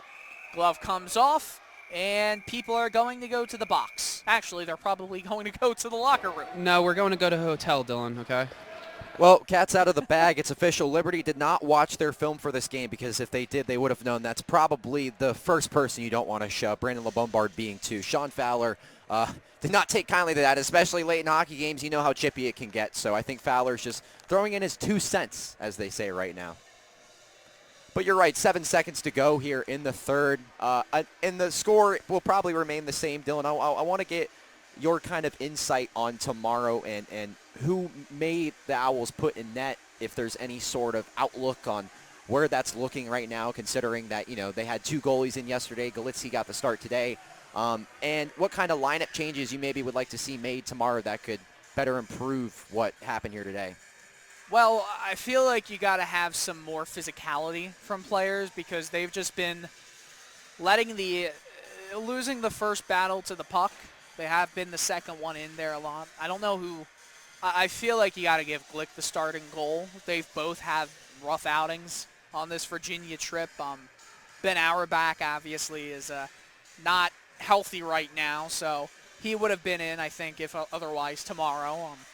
I'm not quite sure. It's kind of whatever Pat Carroll wants to see. Maybe Galitsky feels like, you know what, I'm going to get back into this. He's upset in cage, and he's definitely breaking the honor code, but you can understand it because it's been a rough game for him, something you don't want to ever have as a goal. Well, when you're winning 9-1, I guess sometimes you can break the honor code, or at least feel empowered to. Absolutely. And that's for sure. And Liberty's definitely enjoying themselves down here, getting a nice, convincing victory, and sort of waving their arms like, hey, let's just go home, refs. All right, come on, boys, let's go. But I guess the refs gotta sort of lay down the law because they don't really want this to carry into tomorrow too much. And who knows, Temple might. They're smiling, enjoying this. They might like the physicality and get ready to come out tomorrow. Tomorrow will be a fun game to watch. It'll be entertaining, to say the least. Definitely, and it really wasn't like a high-checking sort of game. I'm sure Mike heard differently on the ice, but from what I saw in my perspective, relatively modest as far as physicality goes, and I think we could see maybe not quite as extreme as the West Virginia game a couple weeks ago, but it could get touchy. 3 seconds left and 1 salvation. That's what this is, 9-1. The worst spanking that Temple has received all season. Galitsky, it's interesting to watch him. You feel bad for him because he goes very hard on himself, and I'm sure he feels worse than anybody as everyone, even Glick, goes up to him. I think it's normal to take responsibility and to feel that when you're a goaltender, but, you know, for me, Joey Galitsky, the score doesn't reflect the night he had in net. I would give a majority of those goals just based off Temple's back check, not allowing their goaltender to see the puck. Towards the end there, Liberty really put on the acceleration. Not going to lie, you know, they had a couple of close chances in the net, and they made the most of them. But, Dylan, there's 3 fantastic goalies on this team. Ben Auerbach is on the trip, but Glick and Galitsky have held their own from these past 2 games, and I wouldn't be shocked if Carroll goes with Galitsky again tomorrow. It wouldn't shock me, you know, at all for Glick, considering Glick got the start versus Tech. But I think this is definitely one of those games where I would probably put Galitsky at the end on people to blame. Yeah, completely agree with you there. But you know he's going to feel the worst out of every single person. Oh, absolutely. And he played a great game. He was really square a majority of the game. Yeah. I really liked his lateral movement in the net. Yeah, he is extremely mobile.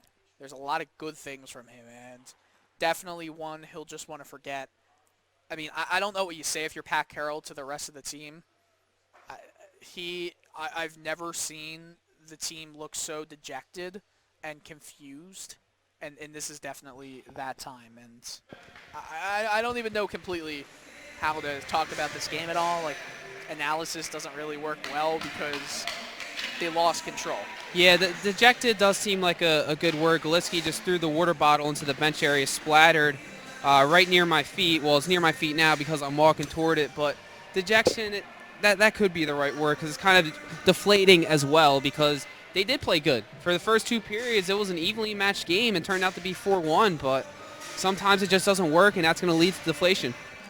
Brandon LeBombard talking to one of the coaches for Liberty. He's the last player to exit the ice for the Owls. As look at that, Mike Zingroni be playing as a team member with Alex Rittenhouse, getting these water bottles fixed. And Dylan, it's 12:30. We're all trying to go back. All right, I'm doing whatever I can to do to help. we've got 20 or so minutes to pack up and get going. So I think we're done for the broadcast tonight. Tomorrow, oh God, today is a new day. It's Sunday. We'll see you again in 14 hours or so. From myself, Dylan Coyle, and Zingo, Mike Zingroni, between the benches. Tomorrow's a new day, but tomorrow's today, so I don't know what to say. Blues, Clues, Bulls, Goals, Barney, Reed. Yeah, Barney Herbs. Okay, Taylor Snyder, Jonathan Burke. Get at it tomorrow, fellas.